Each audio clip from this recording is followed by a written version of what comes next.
Hi there, I'm Kevin Benedict, Enterprise Mobility Analyst, reporting all week long from Sydney, Australia. I hope you join me.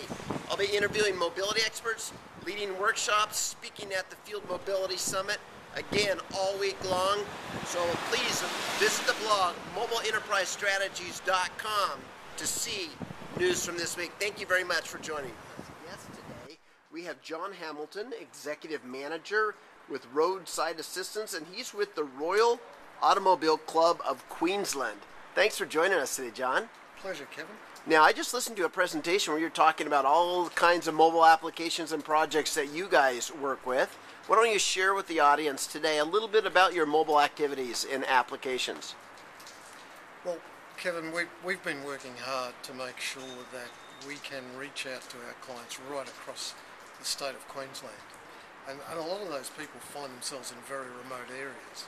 So the ability to get the job that requires one of our service technicians to go see those people and get it to that technician quickly is very important. Not only do we need to get him the job, but we need the reassurance that he's on the way to the job, he's at the scene, he completes the job, so that we know our member, our customer, has been looked after.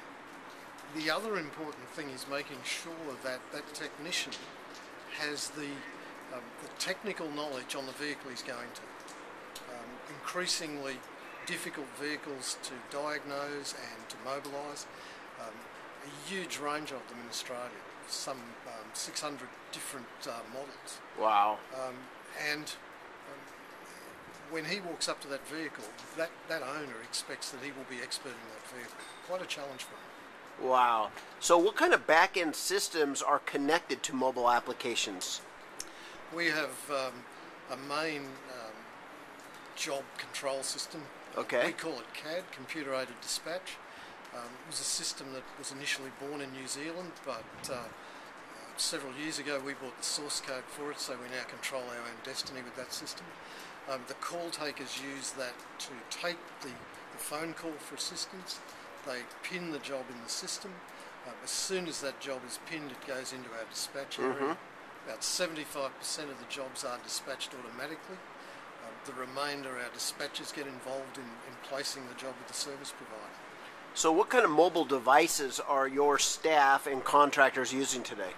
Primarily we're using two. In our Level 1 vehicles, the high volume vehicles, we're using the Motorola MW800 series.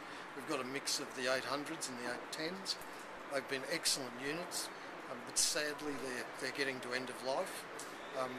With our smaller contractors in the regional and remote areas, we're using Motorola MC75s. Great little device, easily moved between vehicles, can be taken inside of a night so that while the guy's on standby he can get a bit of rest, but if a job comes through, it's sitting there right beside him.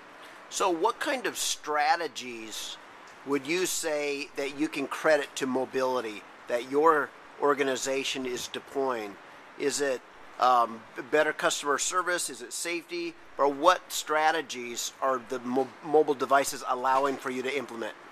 Well, customer service is important. The thing about the mobility is it gives me reassurance that we know what's happening with the jobs. Prior to having those devices, we would send a job perhaps by fax or even by phone to a contractor. He'd accept the job. If he got distracted by some other aspect of his business, the only way we found out that he hadn't been out to look after our member was we got a very distressed call some 3 or 4 hours later going, "Where's your service provider?"